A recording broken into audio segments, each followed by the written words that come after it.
Отасы бар, мени жумуштан алдым дегендей маалымат кетип атат да. Биздин могу мени жоюп жумуштан алдым деп жана министр кечээ күнү мен жокто келип эмеге жумушка келип айтпай келип катышып ардекени сүйлөп мас абалында ичип алган эртең менен 8-де ар нерсени айтып кетиптир. Анан мына бүгүн силер менде канча киши жазылган? Бүгүн 35 киши жазылган сага приемга. Мен азыр ошол жака барышым керек. Ал кишиге жолугушум керек. Анан силерден суранарым, мен иштегенимди каалайсыңарбы, каалайсыңарбы? Каалайбыз. Мына бир күндүн адамдар отурса, бир эле күндө келген адамдар.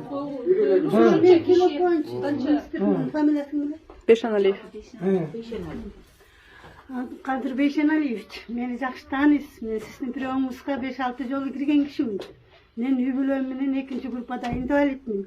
Азыр өзүмдүн ооруганыма байланыштуу ушу жерге келдим эле. Анан ушул жерден адамдардын көйгөйүн чечип, адамдарга жардам берип аткан Жумабеков, Сабырбекти жумуштан алам деген бул кандай уяты жоктук. Бул жерде адамдарга боорукерлик барбы? Адамдар бул жерде бирибиз баспай, бирибиз колубузду сүйрөп, бирибиз бутубузду сүйрөп келип атсак, ушунча адамдар очередте турсак, азыр министрство, айланайын министр, мени жакшы билесиз. Менин жолдошум операция болот дегенде мен сизди 1,5 саат күткөм. Сизде министрдиңизге кереги деле жок. Андан көрө биякты түшүргөндөн көрө өзүңүз сыйыңыз менен эле кете бергенди мен каалайт элем. Ошон үчүн бул жерде бардык элдер үчүн, бардык элдер бирден айтсак дагы, бул кишинин иштеген ишин биз өтө жогору баалайбыз. Ошон үчүн урматтуу министр, акылыңызга келиңиз. Азыр бизди көрүп кеткенге уруксат бериңиз. Өзү азыр барам деп атат, барып келгенче биз да күтүп турабыз. Эч качан иштеп, академиктерди алып салып, илгерки врачтарды алып салып, бизде эмне кайсы врачтар көрөт? Же контракт менен окуган студенттерге жазганды билбей атат.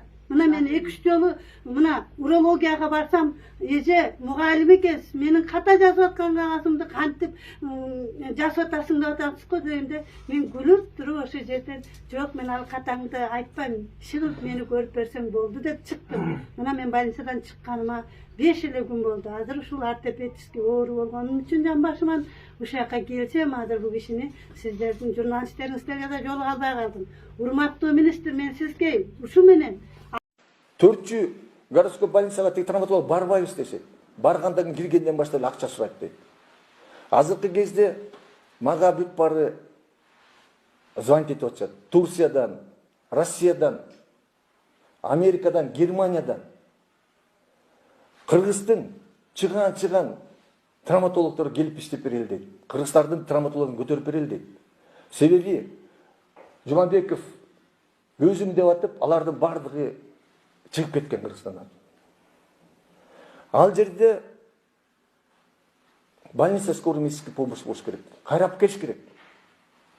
Травматология, мынакей биз азыр национальный хирургияда ачып атабыз. Ал кезде билесиздер, Кожокматов деген Жумабековдун учители бар болчу. Ошону какшатып туруп ал жаап туруп алып кетип калган. Бүттү дедим мен сабырга. Сен жеттиң дедим. Андан ары кайка кетесиң дедим. Урматтуу кыргыз элим, урматтуу Садыр Нуркожоевич, биздин мамлекеттин башында, элдин башында сиздей улуу инсан, акылдуу адам турганда, улуу кыргыз акылман элим турганда, мен ойлойм, биздин илимий борбор эч качан жабылбайт деп.